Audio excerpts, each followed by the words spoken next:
వచ్చిన కాలం కాలం అయితలేదు.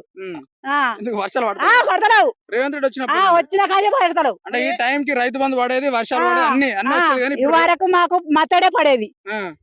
కాలమే అయితలేదు. 500కు ఫ్రీ గ్యాస్ అన్నాడు. 500 1000 రూపాయలు తీసుకుంటాను ఇప్పుడు. గ్యాస్ ఎత్తలేడు, ఏమెత్తలేడు. 6 పథకాలలో మీకు ఏ పథకాలు వచ్చినాయి, ఏ పథకాలు రాలేదమ్మా? బస్ అని అయితే బస్ కు పోతే ఆడ పడతాను మేము. బస్సులో గుద్దుకుంటారు, తన్నుకుంటారు, నీ మోగందా నా మోగందా అనుకుంటారు, తిట్టుకుంటారు. అందులో ఎట్లా పడితే అట్లా తిట్టుకుంటారు. ఆటోలు పెడతారు, బస్సులు చేయబట్టి. ప్రతి దానికి రేటే పెంచుతాడు. దేనికి పెంచుతాడు చెప్పు? కూరగాయలకు రేటేనా, బియ్యానికి రేటేనా, మిరపకాయలు కొనుక్కుందామన్న రేటేనా, దేనికి రేటేనా? కూరగాయలు 40-60 రూపాయల కిలో కొని వండాలంటే ఏమనుకొని తింటావు 10 మంది ఉన్నోళ్ళు చెప్పు? అన్నిటికీ రేటు పెంచుడు ఎక్కడిది? గతంలో ఎట్లుండే కేసీఆర్ ఉన్నప్పుడు ఎట్లుండే మీకు?